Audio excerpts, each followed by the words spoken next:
at least as far as is possible, instead. The first step is understanding what bias is and how it is created. That's where we'll start.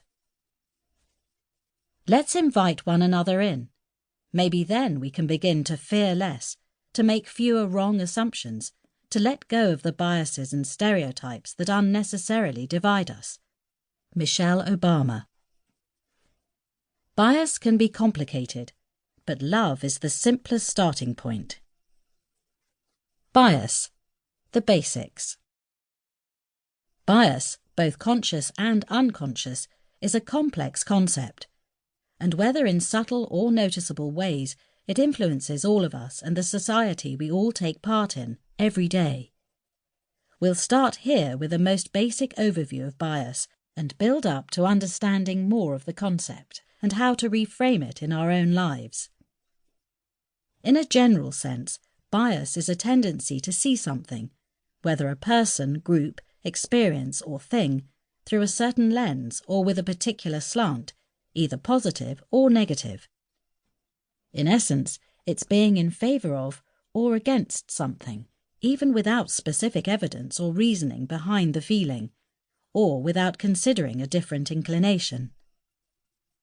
Bias is often synonymous with prejudice, partiality, one-sidedness or non-objectivity. So these words, which you may often hear in the news, are often simply referring to a person's or group's bias. This is about all of us. Everyone experiences or feels some degree of bias, even if it is unconscious or internal. You don't have to act on your bias to have it. You also may not realise that you are making decisions or actions based on unconscious biases. Biases are formed in many ways throughout our lives, which we'll discuss later on, so all of us have some, whether or not they're easy to recognise. Often they can also be uncomfortable to recognise, and we may avoid acknowledging our own internal bias to escape the feeling that we're doing something wrong or that we're being racist, sexist, homophobic, ageist, and so on. But the first step to becoming actively and consciously unbiased, the path this book aims to set you on, is to look at your own thoughts and reactions and recognise that you, like everyone else in the world, has unconscious bias. This book is not here to target specific people. It's here to remind you that every person has some biases, whether or not they express them aloud. We can all do better for each other. Conscious versus unconscious. It's important to explore the differences between biases that are conscious and those that are unconscious. It's possible that you have some of both, though it's fair to hope that more people now are unconsciously biased as opposed to actively and consciously biased. Even if that's not the case, in order to emerge as a more consciously unbiased person, it's essential to understand the differences between the two and how to recognise them so that you're later able to move past them.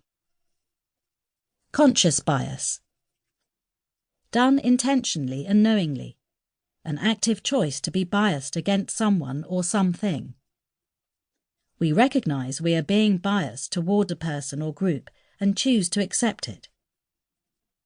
This is more blatant and can have consequences in the workplace or socially if exposed. Often results in a person making conscious discriminatory choices or actions. Unconscious bias. Often done or felt without realising. Typically based on our world views or experiences, subliminally affecting our active thought processes. Often occurs during moments of decision-making or judgment. Each person's are unique. Can still lead to real-world discrimination even without conscious recognition of the reasoning. Why this difference is important. The difference between conscious and unconscious bias is important. Becoming consciously unbiased takes acknowledgement and work.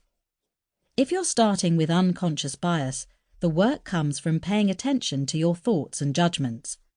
By noting the biases you have but didn't previously recognise, you can actively begin to undo them. If you're beginning with conscious biases,